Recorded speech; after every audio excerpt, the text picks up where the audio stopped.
Hey, it's Carol. I'm back again. I thought I'd share with you my tea light cake, how I make them. Start out with the tea light, of course. I get these at the Dollar Tree, 3 for $1.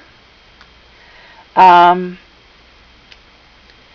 then what I use is my Cricut, and I use the paper lace cartridge, page 35.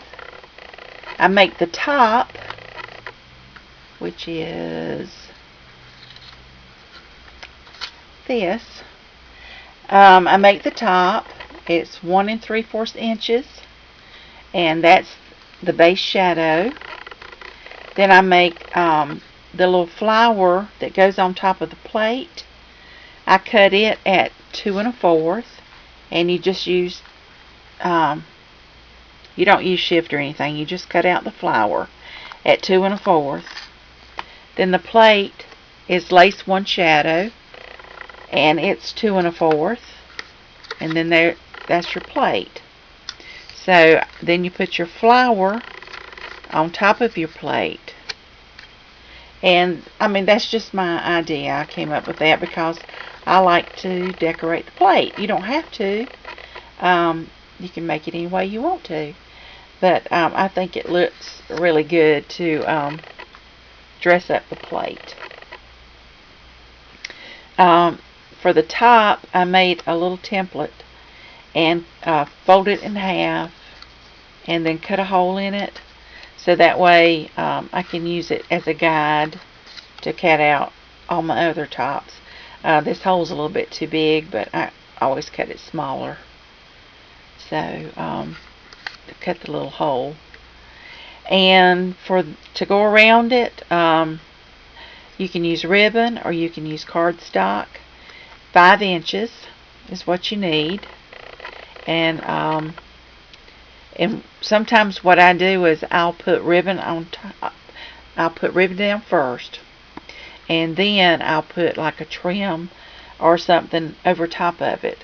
Like with this, I put down a satin ribbon, and then I used a trim that matched it and put that on top of the ribbon, which made it look really, really elegant, because this is more like a anniversary cake or wedding cake, you know, whatever.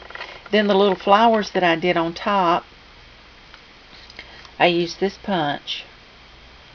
And what I do is I take my embossing tool and take one of the little flowers and put it on a mouse pad and just push in the center of it and kind of go around with it like this, and it'll make a shape. It'll make it stand up on the sides. So you can do that way, or you can leave them flat, but I like them with the flowers with some shape to them. So, and then you just embellish it, you know, like you want to. I put pearls on this one. So that's the way I do that. And then with the box, the base is cut at 5 1/2 by 5 1/2, and score it at 4 inches all the way around, so you'll have the depth that you need for the bottom. And then the top is 3 1/2 by 3 1/2, and you score it at 1/2 inch all the way around. And then in the inside, I line the inside and the inside of the lid. This is 2 7/16 of an inch. So I'm thinking that this is probably the same, but you may want to measure it to be sure. Then I use my this is a vintage label punch, and I use this punch, this right here, and I cut out a little label to go with the cake, so they can write on it who it's for. So I hope that's helpful. And